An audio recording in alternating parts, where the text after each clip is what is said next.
പ്രിയപ്പെട്ട കൂട്ടുകാരെ, എല്ലാവർക്കും മാത്സ് സ്ട്രീംസിൻ്റെ ക്ലാസ്സിലേക്ക് ഹൃദ്യമായ സ്വാഗതം. ഇന്ന് നമ്മൾ ഹിസ്റ്ററിയാണ് എടുക്കുന്നത്.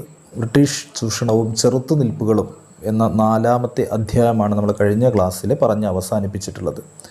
ആ അധ്യായത്തിൽ ബ്രിട്ടീഷുകാർ എങ്ങനെയെല്ലാമാണ് സാമ്പത്തികമായിട്ട് ഇന്ത്യക്കാരെ ചൂഷണം ചെയ്തതെന്നും അതിലൂടെ ഇന്ത്യക്കാരിൽ ദേശീയ ബോധം വളർത്തിയത് എങ്ങനെയാണെന്നുമാണ് പഠിച്ചിട്ടുള്ളത്. ബ്രിട്ടീഷുകാരുടെ സാമ്പത്തിക ചൂഷണം ഇന്ത്യക്കാരിലെ ദേശീയബോധം വളരാനിടയാക്കിയ സാഹചര്യങ്ങൾ എന്തെല്ലാമാണ് എന്നുള്ളതാണ് നമ്മൾ ആ ചാപ്റ്ററിൽ പഠിച്ചിട്ടുള്ളത്. കർഷക സമരങ്ങൾ, ഗോത്ര കലാപങ്ങൾ തുടങ്ങിയിട്ടുള്ള സാമ്പത്തിക ചൂഷണത്തിലൂടെ മുന്നോട്ട് പോയ ബ്രിട്ടീഷുകാരെ ശക്തമായിട്ട് ഓരോ വിഭാഗങ്ങളും ചെറുത്തുകൊണ്ട് 1857 വിപ്ലവത്തിലേക്ക് നയിച്ചത് എങ്ങനെയാണ്, അതിനുശേഷം ശക്തമായ ദേശീയത ഇന്ത്യക്കാർ എന്ന് പറയുന്ന ഇന്ത്യ എന്ന് പറയുന്ന ഒരു വലിയ ആശയം എല്ലാവരുടെയും മനസ്സിൽ എന്ന ഒരു ഐക്യബോധം രൂപപ്പെട്ടത് എങ്ങനെയാണ്, ദേശീയ ബോധം രൂപപ്പെട്ടത് എങ്ങനെയാണ് എന്നാണ് നമ്മൾ കഴിഞ്ഞ ക്ലാസ്സിൽ പഠിച്ചിട്ടുള്ളത്. ഇനി 5-ാമത്തെ അധ്യായം സംസ്കാരവും ദേശീയതയുമാണ്. സാമ്പത്തിക ചൂഷണം മാത്രമല്ല സാംസ്കാരിക രംഗങ്ങളിലും അതുപോലെ സാമൂഹിക രംഗങ്ങളിലും ഉണ്ടായിട്ടുള്ള നിരവധി മാറ്റങ്ങളും ഇന്ത്യയിൽ ദേശീയത വളർത്താൻ കാരണമായി. അതെങ്ങനെയാണെന്നാണ് ഈ അധ്യായത്തിൽ നമ്മൾ പഠിക്കുന്നത്. 5-ാമത്തെ അധ്യായത്തിൽ ബ്രിട്ടീഷുകാരുടെ സാമ്പത്തിക ചൂഷണം ഇന്ത്യക്കാരിൽ എങ്ങനെയാണ് ദേശീയബോധം വളർത്തിയതെന്നാണ് കഴിഞ്ഞ അധ്യായത്തിൽ നമ്മൾ പഠിച്ചിട്ടുള്ളത്, 4-ാമത്തെ അധ്യായത്തിൽ. എന്നാൽ ഈ അധ്യായത്തിൽ പഠിക്കുന്ന എന്താണ്? സാമൂഹിക രംഗങ്ങളിലുണ്ടായിട്ടുള്ള നിരവധി മാറ്റങ്ങൾ, സാംസ്കാരിക രംഗങ്ങളിലുണ്ടായിട്ടുള്ള നിരവധി മാറ്റങ്ങൾ, ഇതൊക്കെ ഇന്ത്യക്കാരുടെ ദേശീയ ബോധത്തെ ശക്തമാക്കി. അതെങ്ങനെയാണ് എന്നുള്ളതാണ് നമ്മൾ ഈ അധ്യായത്തിൽ പഠിക്കുന്നത്. ദേശീയത എന്ന് പറഞ്ഞാൽ എന്താണ് എന്ന് കഴിഞ്ഞ അധ്യായത്തിൽ നമ്മൾ പറയുകയുണ്ടായി. ദേശീയത എന്താണ്? ദേശീയത ജാതി, മത, വർഗ, പ്രാദേശിക വ്യത്യാസങ്ങൾക്കതീതമായിട്ട് രാജ്യത്തെ ജനങ്ങൾക്കിടയിൽ നിലനിൽക്കുന്ന ഐക്യബോധമാണ് ദേശീയത. എന്തായിരുന്നു ദേശീയത? ജാതി, മത, വർഗ, പ്രാദേശിക വ്യത്യാസങ്ങൾക്ക് ഉപരിയായിട്ട്, അതിനതീതമായിട്ട് ഒരു രാജ്യത്തുള്ള ജനതയുടെ മാനസികമായ ഐക്യമാണ്, അല്ലെങ്കിൽ എന്താ പറയുക, ഐക്യബോധമാണ്. ജനങ്ങൾക്കിടയിൽ നിലനിൽക്കുന്ന ഐക്യബോധമാണ് ദേശീയത. നമ്മൾ പറയണ്ടായി, നമ്മുടെ രാജ്യത്തെ ജനങ്ങൾ വ്യത്യസ്തരായിട്ടുള്ള ആളുകളാണ് പല കാര്യങ്ങൾ കൊണ്ടും. അപ്പോൾ ഈ ചാപ്റ്റർ തുടങ്ങുന്നത് തന്നെ ജവഹർലാൽ നെഹ്റു, നമ്മുടെ ഇന്ത്യയുടെ ആദ്യത്തെ പ്രധാനമന്ത്രിയായിരുന്ന ജവഹർലാൽ നെഹ്റുവിൻ്റെ ഇന്ത്യയെ കണ്ടെത്തൽ, ദ ഡിസ്കവറി ഓഫ് ഇന്ത്യ എന്ന് പറയുന്ന പുസ്തകത്തിലെ ഏതാനും വരികളോട് കൂടിയാണ് ഈ ചാപ്റ്റർ തുടങ്ങുന്നത് തന്നെ. അതിനകത്ത് അദ്ദേഹം പറയുന്നതിൻ്റെ ചുരുക്കം ഇതാണ്: നാനാത്വത്തിൽ ഏകത്വം എന്ന് പറയുന്ന ആശയമാണ് അദ്ദേഹം പറയുന്നത്. എന്താണ് നാനാത്വത്തിൽ ഏകത്വം? നാനാത്വമാണ്, പല വിധത്തിലാണ് ആളുകൾ, അല്ലേ? പലതരത്തിലുള്ള ഭാഷ സംസാരിക്കുന്നവർ, മുഖങ്ങളിൽ വ്യത്യാസമുള്ളവർ, ആകൃതിയിലും ഭക്ഷണത്തിലും വ്യത്യാസമുള്ളവർ, വസ്ത്രത്തിൽ വ്യത്യാസമുള്ളവർ, പലതരത്തിലുള്ള സംസ്കാരങ്ങളുള്ള, പല രീതികളിൽ ജീവിക്കുന്നവർ, പലതരത്തിലുള്ള ശൈലികൾ തുടർന്നു പോരുന്നവർ, അങ്ങനെ പലതരത്തിലുള്ള ആളുകളാണ് നമ്മുടെ ഇന്ത്യയിലുള്ളത്. എങ്കിലും ഇവരുടെയൊക്കെ ഇടയിൽ ഇന്ത്യക്കാർ എന്ന് പറയുന്ന ഒരു ദേശീയ ബോധം നിലനിൽക്കുന്നുണ്ട്. മലയാളിയാണെങ്കിലും, തെലുങ്കനാണെങ്കിലും, തമിഴനാണെങ്കിലും, കശ്മീരിയാണെങ്കിലും, പഞ്ചാബിയാണെങ്കിലും എല്ലാം നമ്മുടെ ഇടയിൽ നമ്മൾ ഇന്ത്യക്കാരാണ്, ഭാരതീയരാണ്, ഒറ്റക്കെട്ടാണ് എന്ന ഒരു ദേശീയ ബോധം, അഖണ്ഡത നമ്മുടെ എല്ലാം മനസ്സിൽ നിലനിൽക്കുന്നുണ്ട്. അതിനെക്കുറിച്ചാണ് ഇന്ത്യയെ കണ്ടെത്തൽ എന്ന കൃതിയിലെ ഈ വാക്കുകളിലൂടെ ജവഹർലാൽ നെഹ്റു ഈ അധ്യായത്തിൽ കൊടുത്തിട്ടുള്ള ഭാഗത്തിലൂടെ വിശദീകരിക്കുന്നത്. അതായത് ഒരു രാഷ്ട്രീയ വിഭജനത്തിനും എന്ത് ചെയ്യാൻ പറ്റില്ല, നമ്മുടെ ഈ ഐക്യബോധത്തെ തകർക്കാൻ സാധിക്കില്ല. ഏതൊരു രാഷ്ട്രീയ വിഭജനത്തിനും, ഏതൊരാപത്തിനും, ഏതൊരു മഹാനാശത്തിനും കീഴടക്കാൻ കഴിയാത്ത വിധത്തിൽ അത്രയും ബലിഷ്ഠമാണ് നമ്മുടെ ഇടയിലുള്ള ആ പ്രധാനപ്പെട്ട ഏകത്വം എന്ന് പറയുന്ന ആശയം. അതാണ് നെഹ്റു ഇതിലൂടെ പറയുന്നത്. നമ്മൾ ഓരോ സംഭവങ്ങളിലൂടെ ഇപ്പോഴും തെളിയിച്ചു കൊണ്ടിരിക്കുകയാണ്. നമ്മുടെ കേരളത്തിൽ പ്രളയം വന്നു, അതുപോലെ ഒരുപാട് പ്രശ്നങ്ങൾ, ഇത്തരത്തിലുള്ള പ്രകൃതിക്ഷോഭങ്ങളാണെങ്കിലും എല്ലാം, അതേപോലെ ചൈനയുമായിട്ടുള്ള പ്രശ്നങ്ങൾ, ഇതൊക്കെ വരുമ്പോഴും നമ്മളെല്ലാവരും ഒറ്റക്കെട്ടായി അവിടെ നിലകൊള്ളുകയാണ് അതിനെ എതിർക്കുവാനായിട്ട്, ശക്തമായിട്ട് അത് പരിഹരിക്കാൻ വേണ്ടിയിട്ട്. അതിലെ ജാതി, മത, വർഗ വ്യത്യാസങ്ങളൊന്നുമില്ലാതെ എല്ലാവരും ഒരേപോലെ അതിൽ ഇഴുകിച്ചേരുകയാണ്. അതാണ് നെഹ്റു ഭാഗത്തിലൂടെ പറയുന്നത്. അപ്പോൾ ദേശീയത എന്ന് പറഞ്ഞാൽ എന്താണ്? നമ്മൾ പറയേണ്ടായി, ജാതി മത വർഗ പ്രാദേശിക വ്യത്യാസങ്ങൾക്ക് അതീതമായിട്ട് രാജ്യത്തെ ജനങ്ങൾക്കിടയിൽ നിലനിൽക്കുന്ന ഐക്യബോധമാണ് ദേശീയത. അപ്പോൾ നമ്മൾ പറഞ്ഞു, സാമൂഹികമായിട്ടും സാംസ്കാരികമായിട്ടുമുള്ള രംഗങ്ങളിലൊക്കെ തന്നെ നിരവധി മാറ്റങ്ങൾ ഉണ്ടാവുകയും ആ മാറ്റങ്ങൾ ഇന്ത്യക്കാരുടെ ഇടയിൽ ദേശീയ ബോധം വളർത്തുന്നതിന് സഹായകമാവുകയും ചെയ്തു. ഇന്ത്യ നേരിട്ടിരുന്ന രണ്ട് പ്രശ്നങ്ങളാണ് പ്രധാനമായിട്ടും 19-ാം നൂറ്റാണ്ടിൽ ഇന്ത്യ നേരിട്ടിരുന്ന രണ്ട് പ്രശ്നങ്ങളാണ്. ഒന്ന് ബ്രിട്ടീഷുകാരുടെ ആധിപത്യമാണ്. ബ്രിട്ടീഷുകാർ പരമാവധി നമ്മളെ ചൂഷണം ചെയ്തുകൊണ്ടിരിക്കുകയായിരുന്നു. ഒന്ന് ബ്രിട്ടീഷുകാരുടെ ആധിപത്യമാണ്. മറ്റൊന്ന് ഇന്ത്യക്കകത്ത് ചില ആഭ്യന്തര പ്രശ്നങ്ങളുണ്ടായിരുന്നു. എന്തൊക്കെയാണ്?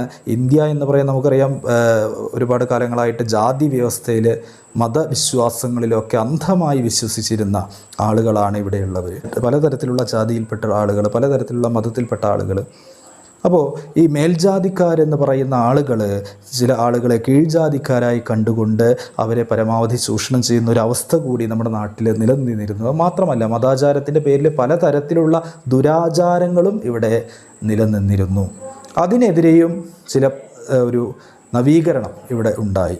അതായത് ബ്രിട്ടീഷുകാർക്കെതിരെ ഒരു ഭാഗത്ത് ബ്രിട്ടീഷുകാർക്കെതിരെ പോരാടേണ്ടത് അത്യാവശ്യമാണ്. ഇന്ത്യയിൽ ആധിപത്യം സ്ഥാപിച്ചുകൊണ്ടിരിക്കുന്ന സാമ്രാജ്യത്വ ചൂഷണത്തിനെതിരെ ഉള്ള പോരാട്ടമാണ് ഒന്ന്. അതിനെതിരെ പോരാടേണ്ടത് അത്യാവശ്യമാണ്. അതുമാത്രമല്ല, നമ്മുടെ രാജ്യത്തിനകത്ത് തന്നെ ഇന്ത്യൻ സമൂഹത്തിൽ പലതരത്തിലും അസമത്വങ്ങൾ നിലനിന്നിരുന്നു. ഈ അസമത്വങ്ങൾക്കും തിന്മകൾക്കും അവകാശ നിഷേധങ്ങൾക്കും എതിരായിട്ട് ശക്തമായിട്ട് പോരാടുകയും വേണം. അതും നമുക്ക് മാറ്റം വരേണ്ടതുണ്ട് എന്ന് നമ്മുടെ നാട്ടിലെ പല ആളുകളും ചിന്തിക്കാൻ തുടങ്ങി. അപ്പോൾ 19-ാം നൂറ്റാണ്ടിൽ ഇന്ത്യയിൽ സാംസ്കാരിക രംഗത്തും അതുപോലെ ആശയ തലങ്ങളിലും രണ്ട് തലത്തിലുള്ള പ്രതിഷേധങ്ങളാണ് ഉയർന്നു വന്നിരുന്നത്. ഒന്നെന്തായിരുന്നു? ഇന്ത്യൻ സമൂഹത്തിൽ നിലനിന്ന അസമത്വങ്ങൾക്കും തിന്മകൾക്കും അവകാശ നിഷേധങ്ങൾക്കും എതിരായിട്ടുള്ളവ, നമ്മുടെ ആഭ്യന്തര പ്രശ്നങ്ങൾ, നമ്മുടെ രാജ്യത്തിനകത്തുള്ള പ്രശ്നങ്ങൾ. മറ്റൊന്ന്, ഇന്ത്യയിൽ ആധിപത്യം സ്ഥാപിച്ചുകൊണ്ടിരിക്കുന്ന സാമ്രാജ്യത്വ ചൂഷണത്തിനെതിരായിട്ടുള്ള പ്രതിഷേധങ്ങൾ. ഈ രണ്ട് കാര്യങ്ങളായിരുന്നു. ഇവയിൽ ഇന്ത്യൻ ജനതയുടെ സാംസ്കാരികവും ആശയപരവുമായ ഇടപെടലും പ്രതിഷേധവും നമ്മുടെ സാമൂഹിക ജീവിതത്തിൽ വർത്തമാന പത്രങ്ങൾ, അതുപോലെ തന്നെ വിദ്യാഭ്യാസത്തിലൂടെ സാഹിത്യം, കല തുടങ്ങിയിട്ടുള്ള പല മേഖലകളിലും സ്വാധീനം ചെലുത്തുകയുണ്ടായി. ഈ മാറ്റങ്ങളാണ് നമ്മൾ ഈ അധ്യായത്തിൽ പഠിക്കുന്നത്. ഈ മാറ്റങ്ങളൊക്കെ തന്നെ നമ്മുടെ ദേശീയ ബോധം വളരാൻ ഇടയാക്കി. ഇന്ത്യൻ ജനതയുടെ സാംസ്കാരികവും ആശയപരവുമായ ഇടപെടലുകൾ, അങ്ങനെയുള്ള പ്രതിഷേധങ്ങൾ സാമൂഹിക ജീവിതത്തിലും അതുപോലെ വർത്തമാന പത്രങ്ങളുടെ വികാസത്തിന്, വിദ്യാഭ്യാസത്തിൻ്റെ വികാസത്തിന്, സാഹിത്യത്തിലും കലയിലൂടെയുള്ള വികസനത്തിന്, ഇതിനൊക്കെ ഈ ഒരു മേഖലകളിലൂടെയൊക്കെ ഇന്ത്യക്കാർ വളരാൻ തുടങ്ങി. അത് ദേശീയതയുടെ വളർച്ചയ്ക്ക് കാരണമായി. എങ്ങനെയൊക്കെയാണെന്ന് നമുക്ക് നോക്കാം. ഇന്ത്യൻ ജനതയുടെ സാംസ്കാരികവും അതുപോലെ ആശയപരവുമായിട്ടുള്ള ഇടപെടലുകൾ നമ്മുടെ സാമൂഹിക ജീവിതത്തിലും വർത്തമാന പത്രങ്ങൾ, അതുപോലെ വിദ്യാഭ്യാസം, സാഹിത്യം, കല തുടങ്ങിയിട്ടുള്ള വിവിധ മേഖലകളിൽ സ്വാധീനം ചെലുത്തി. അത് ദേശീയതയുടെ വളർച്ചയ്ക്ക് കാരണമായി. സാമൂഹിക ജീവിതത്തിലെ മാറ്റങ്ങൾ വരുത്തി. ഇന്ത്യൻ ജനതയുടെ സാംസ്കാരികമായിട്ടുള്ള പ്രതിഷേധങ്ങൾ, ഇടപെടലുകൾ, ഇതൊക്കെ സാമൂഹിക ജീവിതത്തിൽ, നമ്മുടെ ഇന്ത്യക്കാരുടെ സാമൂഹികമായ ജീവിതത്തിൽ മാറ്റങ്ങൾ വരുത്തി. വർത്തമാന പത്രങ്ങളിലൂടെ ദേശീയത വളരാൻ, പുരോഗമിക്കാൻ കാരണമായി. ആ പത്രങ്ങളിലൂടെ ദേശീയത പ്രചരിപ്പിക്കുകയും ചെയ്തു. വിദ്യാഭ്യാസം നേടിയത് ബ്രിട്ടീഷുകാരുടെ ചൂഷണങ്ങൾക്കെതിരെ ശക്തമായി പ്രതിഷേധിക്കാനും പുതിയ ചിന്തകൾക്ക് വഴിതെളിക്കാനും കാരണമായി. അതുപോലെ നമ്മുടെ സമൂഹത്തിൽ നിലനിന്നിരുന്ന ആചാരങ്ങൾ, ദുരാചാരങ്ങൾ ഇല്ലായ്മ ചെയ്യാൻ വിദ്യാഭ്യാസം കൊണ്ട് സാധിച്ചു. അതുപോലെ തന്നെ സാഹിത്യ മേഖലയിൽ ഒരുപാട് മാറ്റങ്ങളുണ്ടായി. സാഹിത്യത്തിൽ ദേശീയത പ്രചരിപ്പിക്കുന്ന ഒരുപാട് സാഹിത്യകൃതികൾ ഇവിടെ രൂപം കൊണ്ടു. കലകളിൽ മാറ്റമുണ്ടായി. അപ്പോൾ ഇത്തരത്തിൽ ഇന്ത്യൻ ജനതയുടെ സാംസ്കാരികവും ആശയപരവുമായ ഇടപെടലുകൾ, സാമൂഹിക ജീവിതം, വർത്തമാന പത്രങ്ങൾ, വിദ്യാഭ്യാസം, സാഹിത്യം, കല തുടങ്ങിയിട്ടുള്ള വിവിധ മേഖലകളിൽ സ്വാധീനം ചെലുത്തുകയും ഈ രംഗങ്ങളിലൊക്കെ ഉണ്ടായിട്ടുള്ള മാറ്റങ്ങൾ ഇന്ത്യൻ ദേശീയതയുടെ വളർച്ചയ്ക്ക് കാരണമാവുകയും ചെയ്തു. അതെങ്ങനെയൊക്കെയാണെന്ന് നമുക്ക് നോക്കാം. നമുക്കറിയാം, കോളനി ഭരണമാണ് ഇവിടെ ഉണ്ടായിരുന്നത്. ഏഷ്യ, ലാറ്റിൻ അമേരിക്ക, ആഫ്രിക്ക തുടങ്ങിയിട്ടുള്ള പ്രദേശങ്ങളൊക്കെ എത്തിച്ചേരുകയും അവിടെ കച്ചവടം തുടങ്ങിയതിന് ശേഷം സൈനിക ശക്തിയും ഭരണതന്ത്രങ്ങളും ഉപയോഗിച്ചുകൊണ്ട്, നയതന്ത്രങ്ങൾ ഉപയോഗിച്ചുകൊണ്ട് അവിടുത്തെ ഭരണം സ്ഥാപിക്കുകയും ചെയ്യുകയായിരുന്നു, അല്ലേ? അപ്പോൾ ഇന്ത്യയിൽ ബ്രിട്ടീഷുകാർ ഇവിടെ ആധിപത്യം സ്ഥാപിക്കുന്നതിന് വേണ്ടി ഇവിടുത്തെ സംസ്കാരവും ഇവിടുത്തെ ജീവിതവും വ്യക്തമായി മനസ്സിലാക്കി വെക്കണമെന്ന് കരുതി, അല്ലേ? ഇന്ത്യൻ ജനതയുടെ ജീവിതം ഇവിടുത്തെ സംസ്കാരം, ഇതൊക്കെ ആഴത്തിൽ അറിഞ്ഞു വയ്ക്കുന്നത് അവർക്കിവിടെ ആധിപത്യം സ്ഥാപിക്കാൻ കൂടുതൽ സഹായകരമാകും എന്നവർ കരുതുകയുണ്ടായി. അതിലൂടെ അവരുടെ ഭരണം ശക്തിപ്പെടുത്താൻ സാധിക്കും എന്നവർ കരുതി. അങ്ങനെ അവർ നമ്മുടെ നാട്ടിലുണ്ടായിരുന്ന പ്രശസ്തമായിട്ടുള്ള ഗ്രന്ഥങ്ങളൊക്കെ വായിച്ച് മനസ്സിലാക്കുകയും അവ ഇംഗ്ലീഷിലേക്ക് പരിഭാഷപ്പെടുത്തുകയും ചെയ്തു. സംസ്കൃതത്തിലും പേർഷ്യനിലും ഒക്കെ രചിക്കപ്പെട്ട കൃതികളുണ്ട്. ഈ സംസ്കൃതത്തിലും പേർഷ്യനിലും ഒക്കെയുള്ള കൃതികൾ വായിച്ചും പരിഭാഷപ്പെടുത്തിയിട്ടും വിവർത്തനം ചെയ്തിട്ട് ഇന്ത്യയെക്കുറിച്ച് അവർ കൂടുതൽ അറിവുകൾ നേടി. ഈ അറിവുകൾ നേടിയിട്ട് ഈ അറിവുകൾ എന്ത് ചെയ്തു? ബ്രിട്ടീഷ് ഉദ്യോഗസ്ഥന്മാർക്ക് പരിശീലനം നൽകാൻ തുടങ്ങി. ഈ അറിവുകൾ ഉപയോഗിച്ചുകൊണ്ട് അതൊക്കെ ബ്രിട്ടീഷ് ഉദ്യോഗസ്ഥന്മാർക്ക് പകർന്നു നൽകി. ഇവിടെ വന്നിട്ട് അവർക്ക് ജോലി ചെയ്യണം ഇന്ത്യയിൽ. അതിനു വേണ്ടിയിട്ട് കൂടുതൽ പഠനങ്ങൾക്ക് വേണ്ടിയിട്ട് ബ്രിട്ടീഷ് ഉദ്യോഗസ്ഥർക്ക് പരിശീലനം നൽകാനും അതുപോലെ ഇന്ത്യയുടെ വിദ്യാഭ്യാസ രംഗത്ത് ഇടപെടുന്നതിന് കൂടുതൽ സ്ഥാപനങ്ങൾ ഇവിടെ ഉണ്ടാക്കുകയും ചെയ്തു. എങ്ങനെയാണ് ഇന്ത്യൻ ജനതയുടെ ജീവിതത്തെയും സംസ്കാരത്തെയും ആഴത്തിൽ അറിഞ്ഞു വയ്ക്കുന്നത്? അവരുടെ ഭരണം ഇന്ത്യയിൽ ശക്തിപ്പെടുത്താൻ അനിവാര്യമാണ് എന്ന് അവർ കരുതി. അതിൻ്റെ ഭാഗമായിട്ട് സംസ്കൃതത്തിലും പേർഷ്യനിലും ഒക്കെ രചിക്കപ്പെട്ട കൃതികൾ വായിച്ചും പരിഭാഷപ്പെടുത്തിയിട്ടും അവർ ഇന്ത്യയെക്കുറിച്ച് കൂടുതൽ മനസ്സിലാക്കി. കൂടുതൽ പഠനങ്ങൾക്കും ബ്രിട്ടീഷ് ഉദ്യോഗസ്ഥർക്ക് പരിശീലനം നൽകാനും കൂടുതൽ പഠനങ്ങൾക്ക് വേണ്ടിയിട്ട് ബ്രിട്ടീഷ് ഉദ്യോഗസ്ഥർക്ക് പരിശീലനം നൽകാനും ഇന്ത്യയിലെ വിദ്യാഭ്യാസ രംഗത്ത് ഇടപെടുന്നതിനായിട്ട് ഒരുപാട് സ്ഥാപനങ്ങൾ നമ്മുടെ നാട്ടിൽ അവർ സ്ഥാപിക്കുകയും ചെയ്തു. അങ്ങനെ സ്ഥാപിക്കപ്പെട്ട ചില സ്ഥാപനങ്ങളാണ് പറയുന്നത്. Asiatic society of Bengal. Asiatic society of Bengal സ്ഥാപിച്ചത് ആരാണ്? വില്യം ജോൺസ് ആണ്. ബ്രിട്ടീഷുകാർ കൂടുതൽ വിദ്യാഭ്യാസ രംഗത്ത്, ഇന്ത്യയുടെ വിദ്യാഭ്യാസ രംഗത്ത് കൂടുതൽ ഇടപെടുന്നതിനായിട്ട്, ഇവിടുത്തെ കാര്യങ്ങൾ, ഇവിടുത്തെ ജീവിതവും സംസ്കാരവും കൂടുതൽ മനസ്സിലാക്കുന്നതിനൊക്കെ വേണ്ടിയിട്ട് ഇവിടെ ചില സ്ഥാപനങ്ങൾ നിർമ്മിക്കുകയുണ്ടായി. അതിലൊന്നാണ് ഏഷ്യാറ്റിക് സൊസൈറ്റി ഓഫ് ബംഗാൾ. ബംഗാളിലാണ് അത് സ്ഥാപിച്ചത് കേട്ടോ. Asiatic society of Bengal. William Jones ആണ് അത് സ്ഥാപിച്ചത്. William Jones. അതുപോലെ മറ്റൊരു സ്ഥാപനമാണ് കൽക്കത്ത മദ്രസ. കൽക്കത്ത മദ്രസ സ്ഥാപിച്ചത് വാറൻ ഹേസ്റ്റിങ്സ് ആണ്. Warren Hastings. മറ്റൊന്ന് ബനാറസ് സംസ്കൃത കോളേജ് സ്ഥാപിച്ചത് ജോനാഥൻ ഡങ്കൻ ആണ്. Jonathan Duncan. വില്യം ജോൺസ് സ്ഥാപിച്ചത് Asiatic society of Bengal. Warren Hastings സ്ഥാപിച്ചത് കൽക്കട്ട മദ്രസ. ജോനാഥൻ ഡങ്കൻ സ്ഥാപിച്ചത് ബനാറസ് സംസ്കൃത കോളേജ്. അല്ലേ? അപ്പോൾ ഈ 3 സ്ഥാപനങ്ങൾ എന്ന പേരുകളും സ്ഥാപകന്മാരെയും ഒന്ന് ഓർമ്മിച്ച് വയ്ക്കുക. പക്ഷേ ഇന്ത്യയുടെ ജീവിതത്തെക്കുറിച്ച് മനസ്സിലാക്കാൻ, ഇന്ത്യയുടെ സംസ്കാരത്തെക്കുറിച്ച് മനസ്സിലാക്കാൻ, ഇവിടെ കൂടുതൽ ആധിപത്യം സ്ഥാപിക്കാൻ ഇത്തരത്തിലുള്ള ഒരു പഠനം മാത്രം മതിയായിരുന്നില്ല. അതിനെക്കുറിച്ച് കൂടുതൽ അപ്പോഴാണ് മനസ്സിലാക്കിയത്. ഇന്ത്യയെക്കുറിച്ച് മുഴുവനായിട്ട് മനസ്സിലാക്കണമെങ്കിൽ ഈ ഒരു കാര്യങ്ങൾ, ഇവിടെ വിദ്യാഭ്യാസ രംഗത്ത് ഇടപെടുന്നതും അതുപോലെ തന്നെ ഇവിടെയുള്ള ഗ്രന്ഥങ്ങൾ വായിച്ച് മനസ്സിലാക്കുന്നതും അവ പരിഭാഷപ്പെടുത്തിയാലും മാത്രം പോരാ എന്നവർ ചിന്തിച്ചു.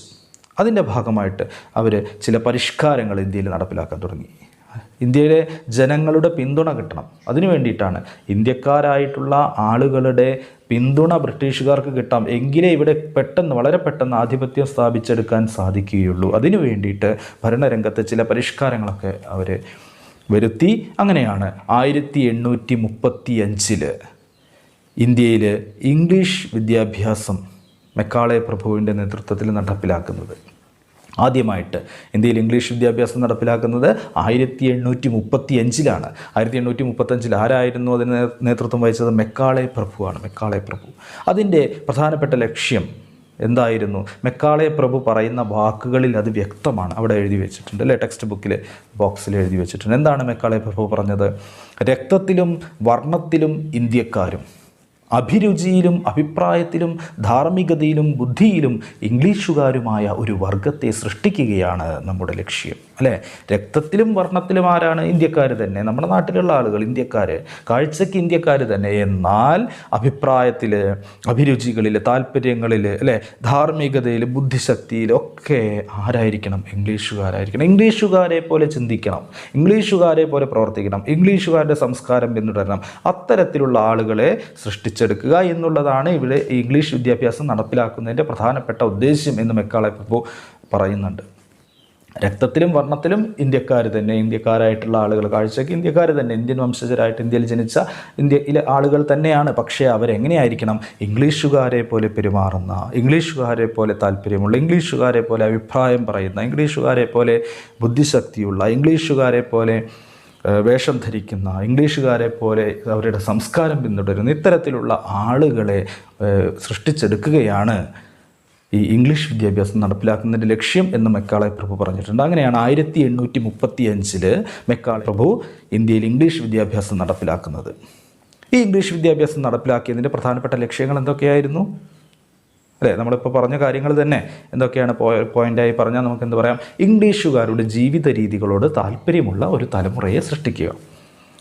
പാശ്ചാത്യ സംസ്കാരം, അല്ലെ ഇംഗ്ലീഷുകാരുടെ സംസ്കാരം, ആ ഇംഗ്ലീഷുകാരുടെ സംസ്കാരം പിന്തുടരുന്ന ഒരു വർഗത്തെ സൃഷ്ടിക്കുക. ഇംഗ്ലീഷുകാരുടെ ജീവിത രീതികളോട് താല്പര്യമുള്ള ഒരു തലമുറയെ സൃഷ്ടിക്കുക. മറ്റൊന്ന്, തങ്ങളോട് വിധേയത്വമുള്ള ഒരു സമൂഹത്തെ സൃഷ്ടിക്കുക. അതായത് ഇംഗ്ലീഷുകാരെ പിന്തുണയ്ക്കുന്ന, അല്ലേ, ഇംഗ്ലീഷുകാരുടെ കാര്യങ്ങളൊക്കെ, ഇംഗ്ലീഷുകാരുടെ ഭരണത്തെ പിന്തുണയ്ക്കുന്ന, അവർക്ക് അനുകൂലമായിട്ടുള്ള ഒരു തലമുറയെ സൃഷ്ടിച്ചെടുക്കുക, ഒരു സമൂഹത്തെ സൃഷ്ടിച്ചെടുക്കുക. അതാണ് രണ്ടാമത്തെ ഒരു പോയിന്റ്. തങ്ങളോട് വിധേയത്വമുള്ള ഒരു സമൂഹത്തെ സൃഷ്ടിച്ചെടുക്കുക. മൂന്നാമത്തെ പോയിന്റ് എന്താണ്? ഭരണപരിഷ്കാരങ്ങൾ നടപ്പിലാക്കുന്നതിനും ഭരണം നിലനിർത്തുന്നതിനും ജനങ്ങളുടെ പിന്തുണ നേടാൻ വേണ്ടിയിട്ട്, അല്ലേ. ഭരണപരിഷ്കാരങ്ങൾ, ഇംഗ്ലീഷുകാർ ഇവിടെ ഭരിക്കുന്നത്, ഇന്ത്യ ഭരിക്കുന്നത്. അപ്പോൾ ഇന്ത്യയിൽ അവർക്കിഷ്ടമുള്ള തരത്തിൽ ഭരണപരിഷ്കാരങ്ങൾ നടപ്പിലാക്കുക. അപ്പോൾ അതിനാര് പിന്തുണയ്ക്കണം? ഈ ആളുകൾ പിന്തുണയ്ക്കും, അല്ലേ. ഇംഗ്ലീഷുകാരെ പിന്തുണയ്ക്കുന്ന ആളുകളുണ്ടെങ്കിൽ തീർച്ചയായിട്ടും അവർ ഇംഗ്ലീഷുകാരുടെ ഭാഗത്ത് നിൽക്കും. അപ്പോൾ അത് വളരെ എളുപ്പമുള്ള ഒരു കാര്യമാകുന്നു. അതുപോലെ തന്നെ ഭരണം നിലനിർത്തുന്നതിന്, ഇംഗ്ലീഷുകാരുടെ ഭരണം നിലനിർത്തുന്നതിന് അവർക്കെതിരായിട്ടുള്ള പ്രവർത്തനങ്ങൾ ഇവിടെ ഉണ്ടാകാതിരിക്കുകയാണെങ്കിൽ കൂടുതൽ കാലം ഭരണം നിലനിർത്താൻ സാധിക്കും. അതിനു വേണ്ടിയിട്ട് അപ്പോൾ ഭരണപരിഷ്കാരങ്ങൾ നടപ്പിലാക്കുന്നതിനും ഭരണം നിലനിർത്തുന്നതിനും വേണ്ടി എന്ത് വേണം? ജനങ്ങളുടെ പിന്തുണ വേണം. ഭരണപരിഷ്കാരങ്ങൾ നടപ്പിലാക്കുന്നതിനും ഭരണം നിലനിർത്തുന്നതിനും ജനങ്ങളുടെ പിന്തുണ ലഭിക്കുന്നതിനു വേണ്ടി, അല്ലേ, അതിനു വേണ്ടിയിട്ടും കൂടിയാണ് ഇംഗ്ലീഷ് വിദ്യാഭ്യാസം ഇവിടെ നടപ്പിലാക്കിയത്. അപ്പോൾ ഇന്ത്യയിൽ ഇംഗ്ലീഷ് വിദ്യാഭ്യാസം നടപ്പിലാക്കിയതിൻ്റെ പ്രധാന ലക്ഷ്യങ്ങൾ എന്തൊക്കെയായിരുന്നു? ഓർത്ത് വയ്ക്കുക, ഒരു ചോദ്യമാണ്. ഇന്ത്യയിൽ ഇംഗ്ലീഷ് വിദ്യാഭ്യാസം നടപ്പിലാക്കിയതിൻ്റെ 1835 മെക്കാളെ പ്രഭു ഇന്ത്യയിൽ ഇംഗ്ലീഷ് വിദ്യാഭ്യാസം നടപ്പിലാക്കിയതിൻ്റെ ലക്ഷ്യങ്ങൾ, പ്രധാന ഉദ്ദേശ്യങ്ങൾ എന്തൊക്കെയായിരുന്നു? ഒന്ന്, ഇംഗ്ലീഷുകാരുടെ ജീവിത രീതികളോട് താല്പര്യമുള്ള ഒരു തലമുറയെ സൃഷ്ടിക്കുക എന്നുള്ളതായിരുന്നു. അതിലൂടെ അവർ, രണ്ടാമത്തെ പോയിൻ്റ് എന്താണ്? തങ്ങളോട് വിധേയത്വമുള്ള ഒരു സമൂഹത്തെ സൃഷ്ടിച്ചെടുക്കുക. മറ്റൊന്ന്, ഭരണപരിഷ്കാരങ്ങൾ നടപ്പിലാക്കുന്നതിനും ഭരണം നിലനിർത്തുന്നതിനും ജനങ്ങളുടെ പിന്തുണ ലഭ്യമാക്കുക. ഈ 3 കാര്യങ്ങളാണ് പ്രധാനപ്പെട്ട ഉദ്ദേശ്യങ്ങളുണ്ടായിരുന്നത്. 19-ാം നൂറ്റാണ്ടോട് കൂടിയിട്ട് ഇംഗ്ലീഷ് സംസ്കാരവും ആശയങ്ങളും ഇന്ത്യൻ സമൂഹത്തിലേക്ക് കടന്നു കയറാൻ തുടങ്ങി. ഇംഗ്ലീഷ് വിദ്യാഭ്യാസം, ഇവിടുത്തെ ആളുകൾ ഇംഗ്ലീഷ് വിദ്യാഭ്യാസം നേടാൻ തുടങ്ങി. പക്ഷേ അവർ വിചാരിച്ച പോലെ മുഴുവനായിട്ടും അത് വിജയിച്ചില്ല. കാരണം ഈ വിദ്യാഭ്യാസം നേടിയപ്പോൾ ചില ആളുകൾ ചിന്തിക്കാൻ തുടങ്ങി. വിദ്യാഭ്യാസം നേടിയ ആളുകൾ, വിദ്യാസമ്പന്നരായി മാറിയ ആളുകൾ ചിന്തിക്കാൻ തുടങ്ങി. ബ്രിട്ടീഷുകാർ നമ്മളെ ചൂഷണം ചെയ്യുകയാണ്, അല്ലേ, ബ്രിട്ടീഷുകാർ നമ്മളെ ചൂഷണം ചെയ്യുകയാണ്. ഇവിടെ അനാചാരങ്ങളുണ്ട്, അല്ലേ. ഇവിടെ നമ്മുടെ നാട്ടിൽ, നമ്മുടെ ഇന്ത്യയിൽ ജാതി വ്യവസ്ഥകളിൽ, അതുപോലെ സാമൂഹികമായിട്ടുള്ള ദുരാചാരങ്ങളൊക്കെ നിലനിൽക്കുന്നുണ്ട്. അതിനെതിരെയൊക്കെ പോരാടണം. എല്ലാവർക്കും തുല്യമായ നീതി ലഭിക്കണം, എല്ലാവർക്കും സ്വാതന്ത്ര്യം ലഭിക്കണം, എല്ലാവർക്കും ജനാധിപത്യപരമായിട്ടുള്ള ഭരണം വേണം, യുക്തിപരമായിട്ട് എല്ലാവരും ചിന്തിക്കണം, ശാസ്ത്രബോധത്തിലൂടെ ചിന്തിക്കണം, സോഷ്യലിസം നടപ്പിലാവണം, എല്ലാ പൗരന്മാർക്കും അവരുടെ അവകാശങ്ങളുണ്ട് തുടങ്ങിയ കാര്യങ്ങളൊക്കെ ചിന്തിക്കാൻ തുടങ്ങി വിദ്യാഭ്യാസം നേടിയതോടുകൂടി. അപ്പോൾ 19-ാം നൂറ്റാണ്ടോടുകൂടി ഇംഗ്ലീഷ് സംസ്കാരവും ആശയങ്ങളും ഇന്ത്യൻ സമൂഹത്തിലേക്ക് ഇങ്ങനെ കടന്നു കയറിയപ്പോൾ ഇന്ത്യയിലെ ഒരു വിഭാഗം ജനങ്ങൾ ജനാധിപത്യം, സ്വാതന്ത്ര്യം, യുക്തിചിന്ത, തുല്യനീതി, ശാസ്ത്രബോധം, സോഷ്യലിസം, പൗരാവകാശങ്ങൾ തുടങ്ങിയവയെക്കുറിച്ച് ബോധവാന്മാരാവുകയും ചെയ്തു. ഇവരായിരുന്നു കൂടുതലായിട്ടും ഇങ്ങനെ ചിന്തിച്ചത്. അങ്ങനെ ഒരു വിഭാഗം വിദ്യാഭ്യാസം നേടിയ ആളുകൾ. അതായത് നമ്മുടെ രാജ്യം അന്ധവിശ്വാസങ്ങൾ, നമ്മൾ നേരത്തെ പറഞ്ഞ പോലെ ജാതി മതവ്യവസ്ഥകളിലാകെ മുങ്ങിക്കിടക്കുകയായിരുന്നു. അന്ധവിശ്വാസങ്ങളിലും അനാചാരങ്ങളിലും മുങ്ങിക്കിടക്കുന്ന ഒരവസ്ഥയാണ് ഉണ്ടായിരുന്നത്. അപ്പോൾ അതിൽ നിന്നൊരു മുക്തി വേണം. ആ മുക്തിക്ക് വേണ്ടി പരിശ്രമിക്കുക, അതാണ് ഞങ്ങളുടെ ലക്ഷ്യം എന്ന് വിദ്യാസമ്പന്നരായിട്ടുള്ള ചില ആളുകളെങ്കിലും കരുതി. അങ്ങനെ ആ ഇന്ത്യയിലെ ഒരു വിഭാഗം ആളുകൾ, ഇംഗ്ലീഷ് വിദ്യാഭ്യാസം ലഭിച്ച ആളുകൾ ജനാധിപത്യം, അതുപോലെ സ്വാതന്ത്ര്യം, യുക്തിചിന്ത, തുല്യനീതി, ശാസ്ത്രബോധം, സോഷ്യലിസം, പൗരാവകാശങ്ങൾ എന്നിവയെക്കുറിച്ച് ബോധവാന്മാരാവുകയും അത്തരം ആചാരങ്ങൾ, ദുരാചാരങ്ങളൊക്കെ ഇല്ലായ്മ ചെയ്യുന്നതിന് വേണ്ടി പ്രവർത്തിക്കാൻ തയ്യാറാവുകയും ചെയ്തു. അവർ ഇന്ത്യയിലുള്ള സാമൂഹിക ആചാരങ്ങൾ, അനുഷ്ഠാനങ്ങൾ അതൊക്കെ പരിഷ്കരിക്കാൻ തീരുമാനിച്ചു. ഇന്ത്യയിൽ നിരവധി ആചാരങ്ങളുണ്ട്, സദാചാരങ്ങളും ദുരാചാരങ്ങളുമുണ്ട്. അപ്പോൾ ചീത്ത ആചാരങ്ങളെയൊക്കെ ഇല്ലാതാക്കുകയും മറ്റുള്ള ആചാരങ്ങളെയൊക്കെ പരിഷ്കരിക്കുകയും ചെയ്യണം. അനുഷ്ഠാനങ്ങളും ഒക്കെ പരിഷ്കരിക്കണം. അതിലൂടെ ഈ പാശ്ചാത്യ സംസ്കാരത്തിൻ്റെ കടന്നുവരവിനെ ചെറുക്കണം.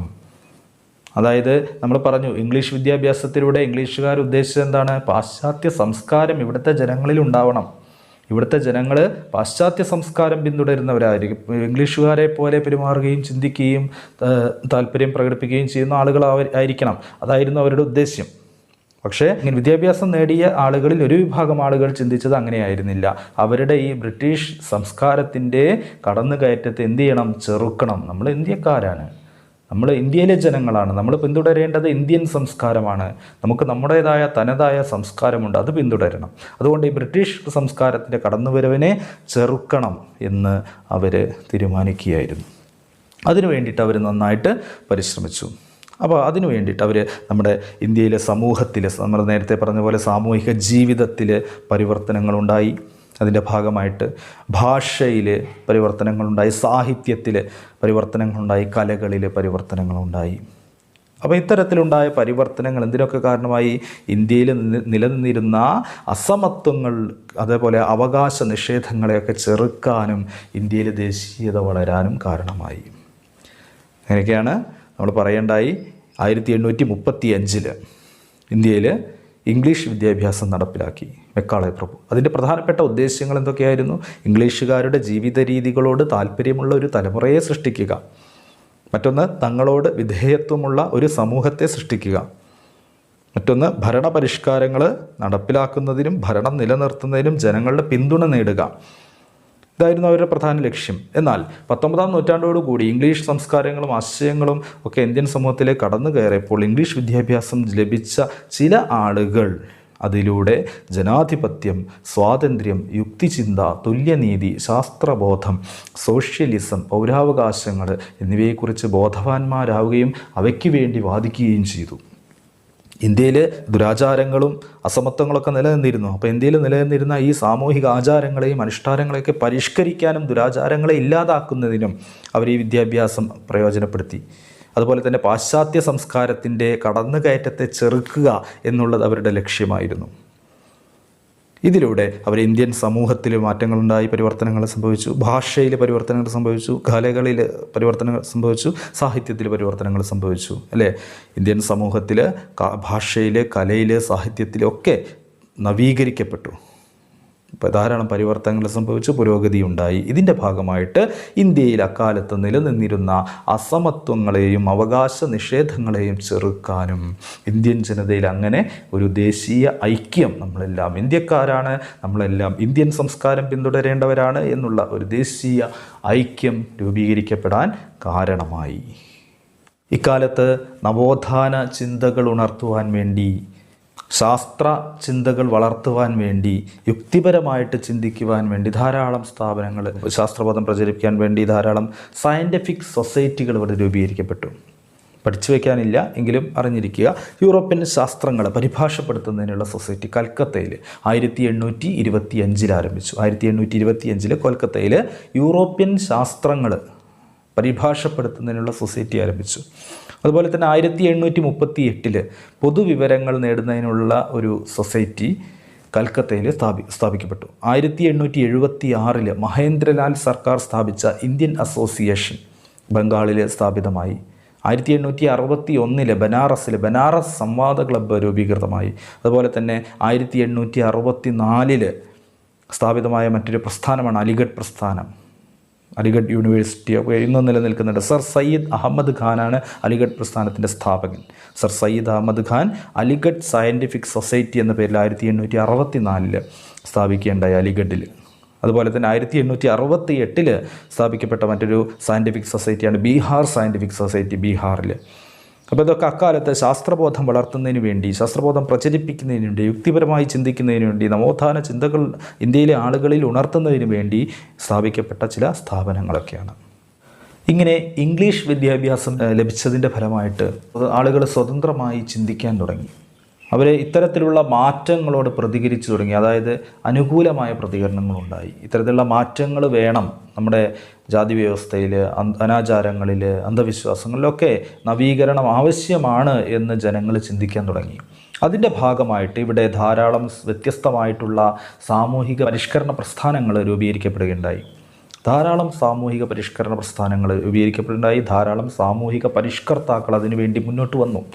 അവരുടെ പ്രധാനപ്പെട്ട 2 ലക്ഷ്യങ്ങൾ എന്തൊക്കെയായിരുന്നു നമുക്ക് നോക്കാം. ഒന്ന്, ഇന്ത്യൻ സമൂഹത്തിൽ നിലനിൽക്കുന്ന വിവിധ അനാചാരങ്ങളെ എതിർക്കുക. നമ്മൾ പറയണ്ടായി അല്ലേ, പ്രധാനപ്പെട്ട ലക്ഷ്യം. അതായത് ഇന്ത്യയിൽ ഉദയം ചെയ്ത 19-ാം നൂറ്റാണ്ടിൽ ഇന്ത്യയിൽ ഉദയം ചെയ്ത സാമൂഹിക പരിഷ്കരണ പ്രസ്ഥാനങ്ങളുടെ പ്രധാനപ്പെട്ട ലക്ഷ്യങ്ങൾ എന്തൊക്കെയായിരുന്നു? ഒന്ന്, ഇന്ത്യൻ സമൂഹത്തിൽ നിലനിൽക്കുന്ന വിവിധ അനാചാരങ്ങളെ എതിർക്കുക, നമ്മൾ പറയണ്ടായി. രണ്ടാമത്തേത്, എല്ലാ മനുഷ്യർക്കും വിവേചനങ്ങളില്ലാതെ, വേർതിരിവുകളില്ലാതെ വഴി നടക്കാനും വസ്ത്രം ധരിക്കാനും വിദ്യാഭ്യാസം നേടാനുമുള്ള പൗരാവകാശങ്ങൾ നേടിയെടുക്കുക. അല്ലേ, നമ്മൾ പറയണ്ടായി, പ്രത്യേകിച്ച് നമ്മുടെ കേരളത്തിലൊക്കെ ജാതി വ്യവസ്ഥ വളരെ ശക്തമായിട്ട് നിലനിന്നു. കേരളത്തിൽ മാത്രമല്ല, പല പ്രദേശങ്ങളിലും ഇന്ത്യയിൽ മേൽജാതിക്കാരായിട്ടുള്ള ആളുകൾ വരുമ്പോൾ വഴിയിൽ നിൽക്കാൻ പാടില്ല. ചില വഴികളിലൂടെ താഴ്ന്ന ജാതിയിൽപ്പെട്ട ആളുകൾക്ക് വഴി നടക്കാനുള്ള സ്വാതന്ത്ര്യം ഉണ്ടായിരുന്നില്ല. വിദ്യാഭ്യാസം നേടാനുള്ള സ്വാതന്ത്ര്യം ഉണ്ടായിരുന്നില്ല. മേൽജാതിക്കാരെ പോലെ വസ്ത്രം ധരിക്കാനുള്ള സ്വാതന്ത്ര്യം ഉണ്ടായിരുന്നില്ല.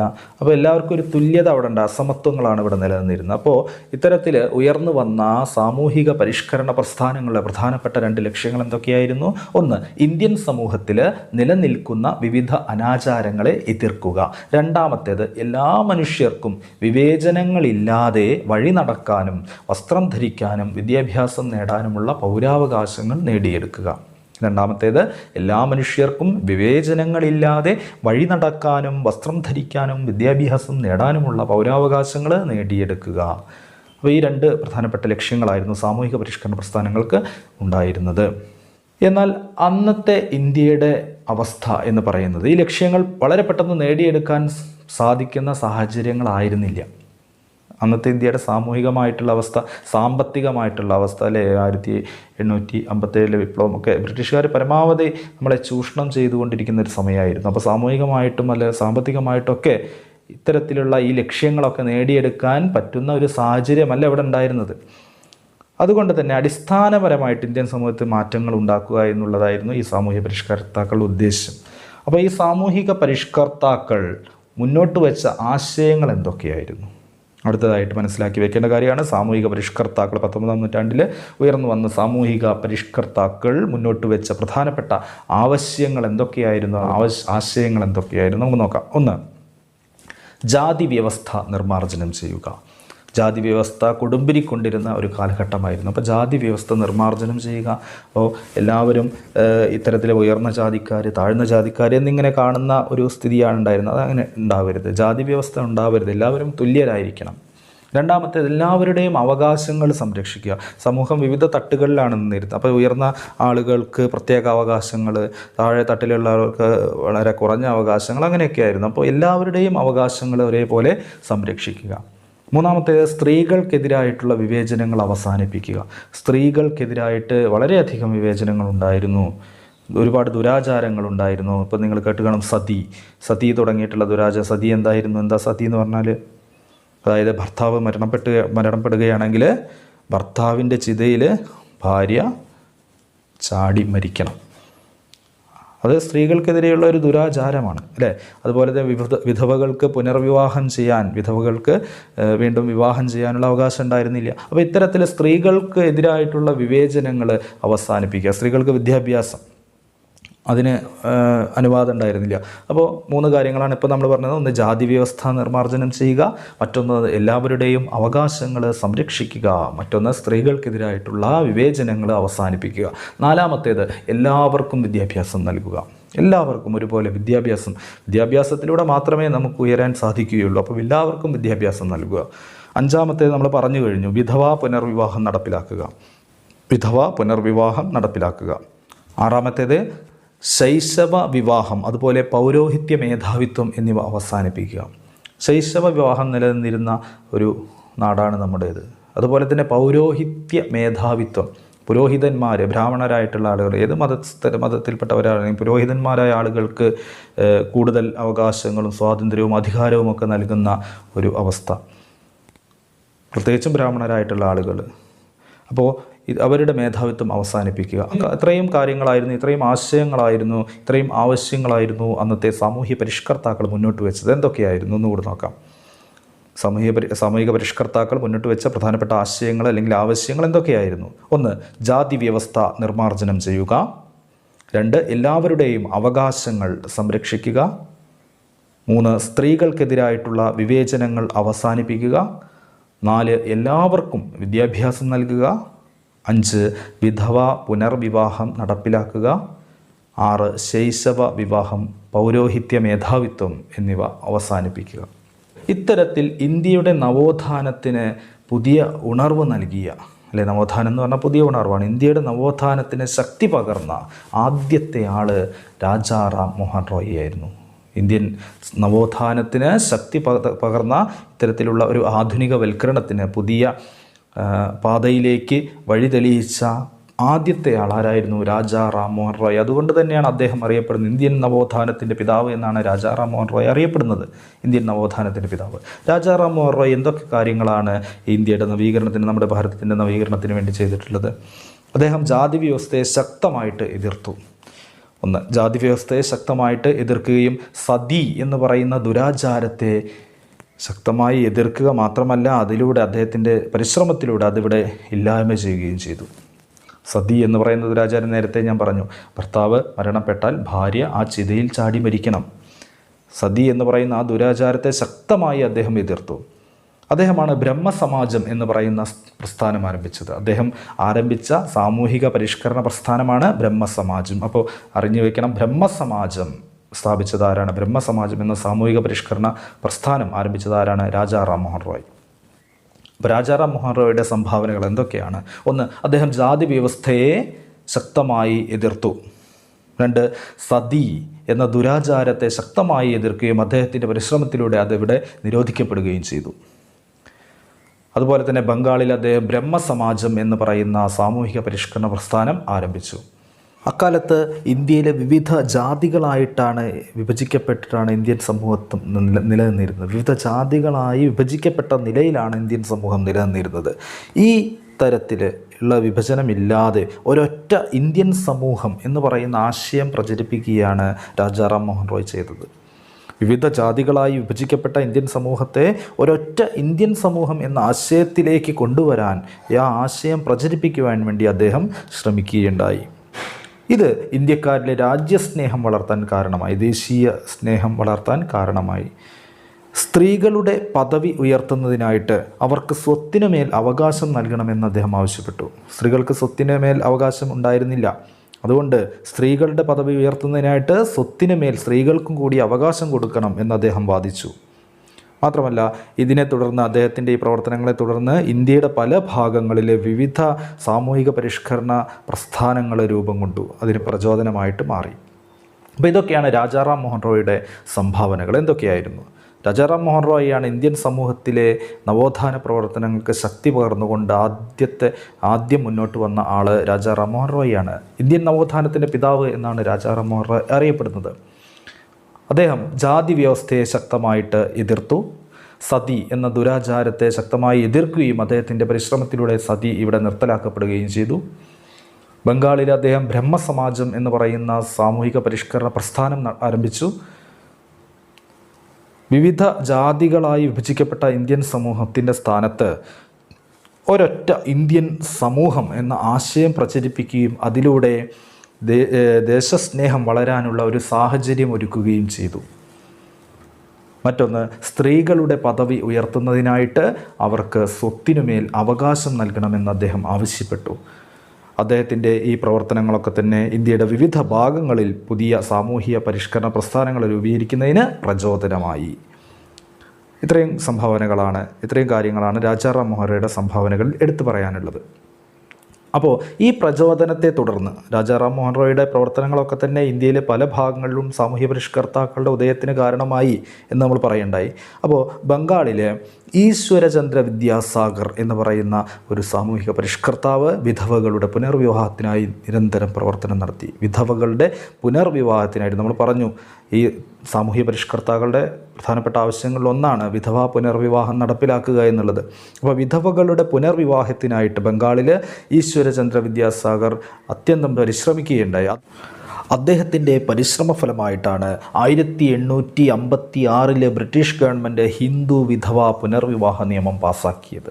അതിലൂടെ വിധവകൾക്ക് പുനർവിവാഹം ചെയ്യാനുള്ള അവകാശം ലഭിക്കുകയായിരുന്നു. അതുപോലെ തന്നെ അദ്ദേഹം സ്ത്രീകളുടെ വിദ്യാഭ്യാസ പുരോഗതിക്കായിട്ട് അദ്ദേഹം നിരവധി വിദ്യാഭ്യാസ വിദ്യാലയങ്ങൾ സ്ഥാപിക്കുകയുണ്ടായി. അപ്പോൾ എന്തൊക്കെയാണ് ഈശ്വരചന്ദ്ര വിദ്യാസാഗറിൻ്റെ സംഭാവനകൾ? അദ്ദേഹം വിധവകളുടെ പുനർവിവാഹത്തിനായിട്ട് പരിശ്രമിച്ചു. അദ്ദേഹത്തിൻ്റെ പരിശ്രമഫലമായിട്ട് 1856 ബ്രിട്ടീഷ് ഗവൺമെൻറ് ഹിന്ദു വിധവ പുനർവിവാഹ നിയമം പാസാക്കി. സ്ത്രീകളുടെ വിദ്യാഭ്യാസ പുരോഗതിക്കായിട്ട് ധാരാളം വിദ്യാലയങ്ങൾ സ്ഥാപിച്ചു. വനിതകളുടെ ഉന്നമനത്തിന് വേണ്ടി അക്കാലത്ത് നിരവധി സാമൂഹിക പരിഷ്കരണ പ്രസ്ഥാനങ്ങൾ ഉയർന്നു വന്നിരുന്നു. അതിലൊന്നാണ് ശാരദാ സദൻ. ശാരദാ സദൻ സ്ഥാപിക്കുന്നത് ബോംബെയിലാണ്. വിധവകൾക്ക് വിദ്യാഭ്യാസം നൽകുന്നതിനായിട്ട് പണ്ഡിത രമാഭായ് ആണ് ബോംബെയിൽ ശാരദാ സദൻ സ്ഥാപിച്ചത്. വിധവകളുടെ വിദ്യാഭ്യാസത്തിന് വേണ്ടി പണ്ഡിത രമാഭായ് ബോംബെയിൽ സ്ഥാപിച്ചതാണ് ശാരദാ സദൻ. ശാരദാ സദൻ സ്ഥാപിച്ചത് പണ്ഡിത രമാഭായി ആണ്. എവിടെ? ബോംബെയിൽ. എന്തായിരുന്നു ലക്ഷ്യം? വിധവകൾക്ക് വിദ്യാഭ്യാസം നൽകുക എന്നുള്ളതായിരുന്നു ലക്ഷ്യം. വിധവകൾക്ക് വിദ്യാഭ്യാസം നൽകുന്നതിനായിട്ട് പണ്ഡിത രമാഭായ് ബോംബെയിൽ സ്ഥാപിച്ച സ്ഥാപനമാണ് ശാരദാ സദൻ. ഇത്തരത്തിൽ ധാരാളം സാമൂഹിക പരിഷ്കരണ പ്രസ്ഥാനങ്ങൾ അക്കാലത്ത് രൂപം കൊള്ളുകയുണ്ടായി. അതിൻ്റെ പട്ടികയാണ് അവിടെ കൊടുത്തിട്ടുള്ളത്. നോക്കൂ, ഓരോന്ന് നോക്കൂ. ആര്യസമാജം ആര്യസമാജം സ്ഥാപിച്ചത് സ്വാമി ദയാനന്ദ സരസ്വതിയാണ്. ആര്യസമാജത്തിൻ്റെ സ്ഥാപകൻ സ്വാമി ദയാനന്ദ സരസ്വതിയാണ്. അതിൻ്റെ പ്രധാനപ്പെട്ട ആശയങ്ങൾ എന്തൊക്കെയായിരുന്നു, അല്ലെങ്കിൽ അതിൻ്റെ പ്രധാനപ്പെട്ട ലക്ഷ്യങ്ങൾ എന്തൊക്കെയായിരുന്നു? ആര്യസമാജത്തിലൂടെ വിഗ്രഹാരാധന, അതുപോലെ ശൈശവ വിവാഹം എന്നിവയെ എതിർത്തു. വിഗ്രഹങ്ങളെ ആരാധിക്കുക ജാതി മത വിശ്വാസങ്ങളുടെ ഭാഗമായിട്ട് അത്തരത്തിലുള്ള വിഗ്രഹാരാധനയെയും അതുപോലെ ശൈശവ വിവാഹത്തെയും എതിർത്തു സ്വാമി ദയാനന്ദ സരസ്വതി തൻ്റെ ആര്യസമാജം എന്ന് പറയുന്ന സാമൂഹിക പരിഷ്കരണ പ്രസ്ഥാനത്തിലൂടെ. അപ്പോൾ ആര്യസമാജ സ്ഥാപകനാരാണ്? സ്വാമി ദയാനന്ദ സരസ്വതിയാണ്. പ്രധാനപ്പെട്ട ആശയം എന്തായിരുന്നു? വിഗ്രഹാരാധന, ശൈശവ വിവാഹം എന്നിവയെ എതിർത്തു. മറ്റൊന്നാണ് രാമകൃഷ്ണ മിഷൻ. രാമകൃഷ്ണ മിഷൻ സ്ഥാപിച്ചത് സ്വാമി വിവേകാനന്ദനാണ്. കേരളത്തെ ഭ്രാന്താലയം എന്ന് വിളിച്ചത് സ്വാമി വിവേകാനന്ദനാണ്. എന്തുകൊണ്ടാണ് ഭ്രാന്താലയം എന്ന് വിളിക്കാൻ കാരണം? കേരളത്തിൻ്റെ ജാതി വ്യവസ്ഥ നേരിൽ അനുഭവിച്ചതിൻ്റെ ഫലമായിട്ടാണ് കേരളത്തെ ഭ്രാന്താലയം എന്ന് വിളിച്ചത്.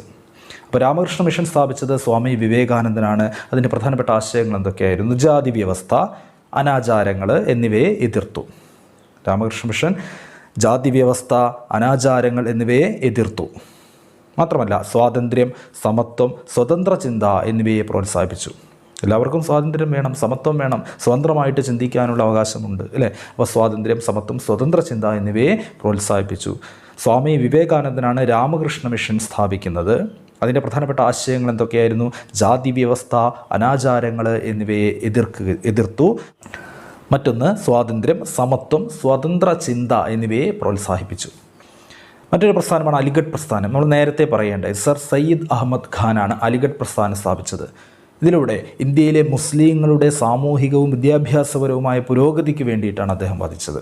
ഇന്ത്യയിലെ മുസ്ലിങ്ങളുടെ സാമൂഹികവും വിദ്യാഭ്യാസപരവുമായ പുരോഗതിക്ക് വേണ്ടിയാണ് അദ്ദേഹം പ്രസ്ഥാനം ആരംഭിച്ചത്? അലിഗഡ് പ്രസ്ഥാനം ആരംഭിച്ചത് സർ സയ്യിദ് അഹമ്മദ് ഖാൻ. സർ സയ്യിദ് അഹമ്മദ് ഖാൻ്റെ നേതൃത്വത്തിൽ രൂപീകരിക്കപ്പെട്ട പ്രസ്ഥാനമാണ് അലിഗഡ് പ്രസ്ഥാനം. അലിഗഡ് പ്രസ്ഥാനത്തിൻ്റെ പ്രധാനപ്പെട്ട ലക്ഷ്യം എന്തായിരുന്നു? ഇന്ത്യയിലെ മുസ്ലിങ്ങളുടെ സാമൂഹികവും വിദ്യാഭ്യാസപരവുമായ പുരോഗതി ആയിരുന്നു അതിൻ്റെ ലക്ഷ്യം. മറ്റൊന്ന് പ്രാർത്ഥനാ സമാജം. പ്രാർത്ഥനാ സമാജം സ്ഥാപിച്ചത് ആത്മാറാം പാണ്ഡുരംഗാണ്. ആത്മാറാം പാണ്ഡുരംഗ് സ്ഥാപിച്ച പരിഷ്കരണ പ്രസ്ഥാനമായിരുന്നു പ്രാർത്ഥനാ സമാജം. അതിൻ്റെ പ്രധാനപ്പെട്ട ലക്ഷ്യങ്ങൾ അല്ലെങ്കിൽ ആശയങ്ങൾ എന്തൊക്കെയായിരുന്നു? മിശ്രഭോജനം എന്ന് പറഞ്ഞാൽ വിവിധ ജാതിയിൽപ്പെട്ട ആളുകൾ, പലതരത്തിൽ ജാതിയിൽപ്പെട്ട ആളുകൾ, പല മതത്തിൽപ്പെട്ട ആളുകൾ, ഇവരെയൊക്കെ ഒരുമിച്ചിരുത്തി ഭക്ഷണം കഴിപ്പിക്കുക. അതിനൊന്നും ഇവിടെ സ്വാതന്ത്ര്യം ഉണ്ടായിരുന്നില്ല. അത്തരത്തിൽ ഉള്ള ആചാരങ്ങളൊക്കെ എതിർത്ത് ഒരു സമൂഹമായിരുന്നു ഇവിടെ നിലവിലുണ്ടായിരുന്നത്. അപ്പോൾ മിശ്രഭോജനം, മിശ്രവിവാഹം, വിവിധ ജാതിയിൽപ്പെട്ട ആളുകൾ വിവാഹം കഴിക്കുക. അപ്പോൾ മിശ്രഭോജനം, മിശ്രവിവാഹം, വിധവാ പുനർവിവാഹം, നേരത്തെ പറയണ്ടായി വിധവകളുടെ പുനർവിവാഹത്തിന് വേണ്ടിയിട്ട് വാദിക്കുക. മറ്റൊന്ന് സ്ത്രീകളുടെയും പിന്നോക്ക ജനവിഭാഗങ്ങളുടെയും പുരോഗതിക്ക് വേണ്ടിയിട്ട് പ്രവർത്തിക്കുക. അപ്പോൾ ഇതൊക്കെയാണ് പ്രാർത്ഥനാ സമാജത്തിൻ്റെ പ്രധാനപ്പെട്ട ആശയങ്ങൾ. എന്തൊക്കെയായിരുന്നു? മിശ്രഭോജനം, മിശ്രവിവാഹം, വിധവാ പുനർവിവാഹം, അതുപോലെ തന്നെ സ്ത്രീകളുടെയും പിന്നാക്ക ജനങ്ങളുടെയും പുരോഗതി. ആത്മാറാം പാണ്ഡുരംഗാണ് പ്രാർത്ഥനാ സമാജം സ്ഥാപിച്ചിട്ടുള്ളത്. പ്രാർത്ഥനാ സമാജത്തിൻ്റെ സ്ഥാപകനായ പരിഷ്കർത്താവാരായിരുന്നു ആത്മാറാം പാണ്ഡുരംഗ. അതിൻ്റെ പ്രധാനപ്പെട്ട ലക്ഷ്യങ്ങൾ മിശ്രഭോജനം, മിശ്രവിവാഹം, വിധവാ പുനർവിവാഹം, അതുപോലെ സ്ത്രീകളുടെയും പിന്നാക്ക ജനവിഭാഗങ്ങളുടെയും പുരോഗതി.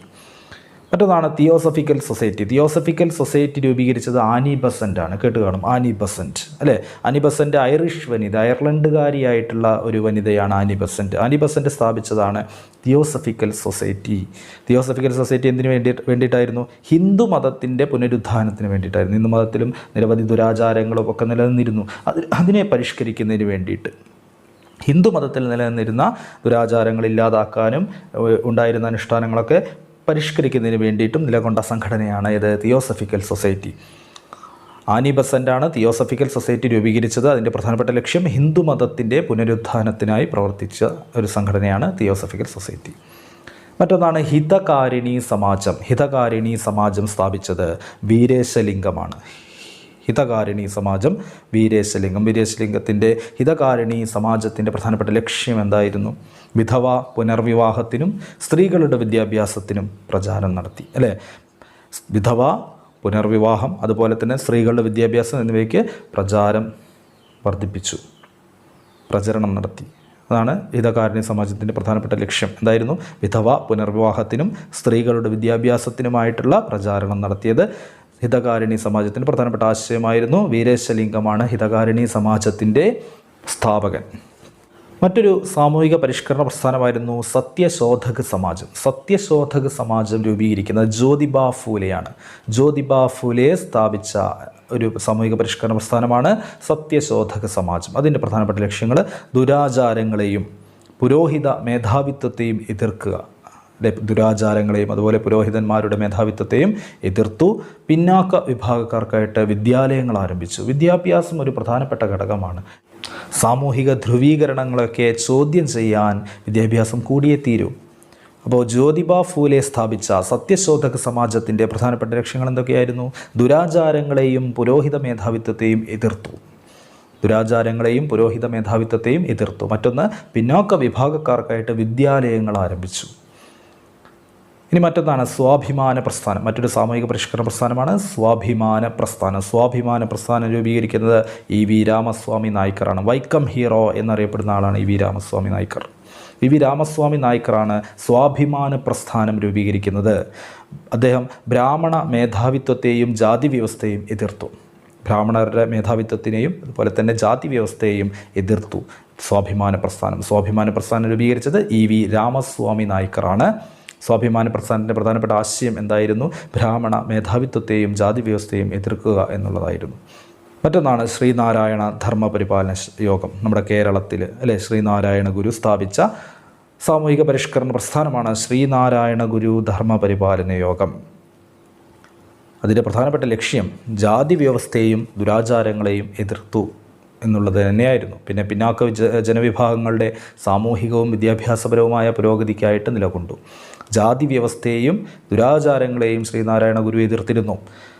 പിന്നാക്ക വിഭാഗത്തിൽപ്പെട്ട ജനങ്ങളുടെ സാമൂഹികവും അതുപോലെ തന്നെ വിദ്യാഭ്യാസപരവുമായ പുരോഗതിക്കായിട്ട് ഈ സംഘടന, ഈ ഒരു പ്രസ്ഥാനം നിലകൊണ്ടു.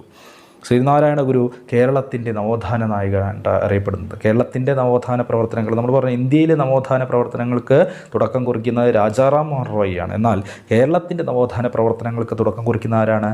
ശ്രീനാരായണ ഗുരുവാണ്.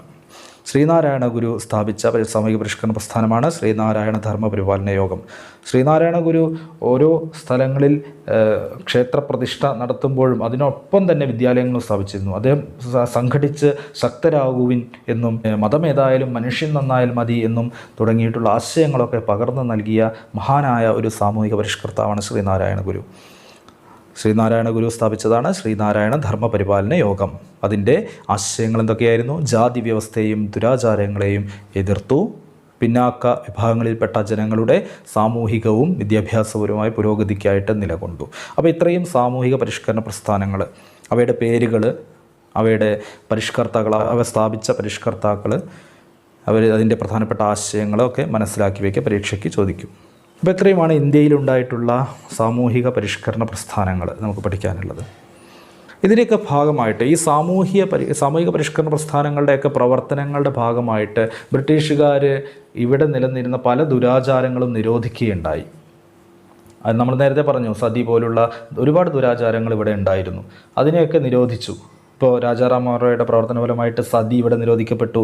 അതുപോലെ തന്നെ ഈശ്വരചന്ദ്ര വിദ്യാസാഗറിൻ്റെ പ്രവർത്തന ഫലമായിട്ടാണ് 1856 ബ്രിട്ടീഷ് ഗവൺമെൻറ് ഹിന്ദു വിധവ പുനർവിവാഹ നിയമം പാസ്സാക്കുന്നത്. അപ്പോൾ ഇത്തരത്തിൽ ഒരുപാട് നിയമങ്ങൾ കൊണ്ടുവരാനും അതുപോലെ തന്നെ പലതരത്തിലുള്ള ദുരാചാരങ്ങൾ നിരോധിക്കാനും ബ്രിട്ടീഷ് ഗവൺമെൻറ് തയ്യാറായി. അവ ഏതൊക്കെയാണെന്ന് നമുക്ക് നോക്കാം. അതായത്, ഒന്ന്, ശൈശവ വിവാഹവും ബഹുഭാര്യത്വവും നിരോധിച്ചു. ബഹുഭാര്യത്വം എന്ന് പറഞ്ഞാൽ ഒന്നിൽ കൂടുതൽ വിവാഹം കഴിക്കുന്നത്. അപ്പോൾ ശൈശവ വിവാഹവും ബഹുഭാര്യത്വവും നിരോധിച്ചു. അതാണ് ഒന്നാമത്തെ. മറ്റൊന്ന്, 12 വയസ്സിന് താഴെ പ്രായമുള്ള പെൺകുട്ടികളുടെ വിവാഹത്തിന് വിലക്കേർപ്പെടുത്തി. മറ്റൊന്ന്, പെൺ ശിശുഹത്യ നിരോധിച്ചു. നമ്മുടെ ഇന്ത്യയിൽ പല ഭാഗങ്ങളും നിലനിന്നിരുന്ന ഒരു ദുരാചാരമാണത്. അതായത് പെൺകുട്ടികളാണെങ്കിൽ കൊന്നുകളയുക. പെൺ ശിശുഹത്യ നിരോധിച്ചു ബ്രിട്ടീഷ് ഗവൺമെൻറ്. സതി നിരോധിച്ചു. അതുപോലെ തന്നെ വിധവ പുനർവിവാഹം നടപ്പിലാക്കി. ഇതൊക്കെ നമ്മൾ നേരത്തെ പറഞ്ഞിട്ടുള്ളതാണ്. മറ്റൊന്ന്, അടിമത്തം നിരോധിച്ചു. അവർ ഈ സാമൂഹിക പരിഷ്കർത്താക്കളുടെയും അതുപോലെ തന്നെ പരിഷ്കരണ പ്രസ്ഥാനങ്ങളുടെയും പ്രവർത്തന ഫലമായിട്ട് ഇന്ത്യയിൽ നിലനിന്നിരുന്ന അനാചാരങ്ങളെ നിയമം മൂലം ബ്രിട്ടീഷ് ഗവൺമെൻറ് നിയമപരമായിട്ട് പല കാര്യങ്ങളും നിരോധിക്കാൻ നിർബന്ധിതരായി. അങ്ങനെ നിരോധിക്കപ്പെട്ട ചില പ്രശ്നങ്ങളാണ് എന്തൊക്കെയാണ് ഇപ്പോൾ നേരത്തെ പറഞ്ഞത്. ഒന്ന്, ശൈശവ വിവാഹവും ബഹുഭാര്യത്വവും നിരോധിച്ചു. മറ്റൊന്ന്, 12 വയസ്സിന് താഴെ പ്രായമുള്ള പെൺകുട്ടികളുടെ വിവാഹത്തിന് വിലക്കേർപ്പെടുത്തി. മറ്റൊന്ന്, പെൺ ശിശുഹത്യ നിരോധിച്ചു. സതി നിരോധിച്ചു. വിധവ പുനർവിവാഹം നടപ്പിലാക്കി. അടിമത്തം നിരോധിച്ചു. അല്ലേ, ഇത്രയും കാര്യങ്ങൾ. അപ്പോൾ ഇങ്ങനെയാണ് ചോദിക്കുക, സാമൂഹിക പരിഷ്കർത്താക്കളുടെയും അല്ലെങ്കിൽ സാമൂഹിക പരിഷ്കരണ പ്രസ്ഥാനങ്ങളുടെ പ്രവർത്തന ഫലമായിട്ട് നിയമം മൂലം ബ്രിട്ടീഷുകാർ നിരോധിക്കാൻ നിർബന്ധിതരായിട്ടുള്ള ചില അനാചാരങ്ങൾ ഏതൊക്കെയാണ്? അപ്പോൾ ഈ പറഞ്ഞതെല്ലാമാണ്. അപ്പോൾ ഇത്തരത്തിൽ സാമൂഹിക മേഖലയിലും സാംസ്കാരിക മേഖലയിലും ഒക്കെ പ്രവർത്തനത്തിൻ്റെ ഫലമായിട്ട് സാമൂഹിക മേഖലയിലും സാംസ്കാരിക മേഖലയിലുമൊക്കെ ഉണ്ടായിട്ടുള്ള പ്രവർത്തനത്തിൻ്റെ ഭാഗമായിട്ട് ഇന്ത്യയിൽ ദേശീയത വളർന്നു. നമ്മളെല്ലാം ഇന്ത്യക്കാരാണ്, നമ്മളെല്ലാവരും ഒറ്റക്കെട്ടാണ് എന്ന് പറയുന്ന ഒരു മാനസിക ഐക്യം നമ്മുടെ എല്ലാവരുടെയും ഉള്ളിൽ വളർന്നു വരാൻ ഇതൊക്കെ കാരണമായി. ഇനി മറ്റ് കാര്യങ്ങളിൽ മറ്റ് മേഖലകളിലേക്ക്, ഇത് മാത്രമല്ല സാഹിത്യം, ഭാഷ, കല തുടങ്ങിയ മേഖലകളിലൊക്കെ ഇത്തരത്തിൽ പ്രവർത്തനങ്ങൾ ഉണ്ടായിരുന്നു. അത് ഏതൊക്കെയാണെന്ന് വരുന്ന ക്ലാസ്സുകളിൽ ചർച്ച ചെയ്യാം.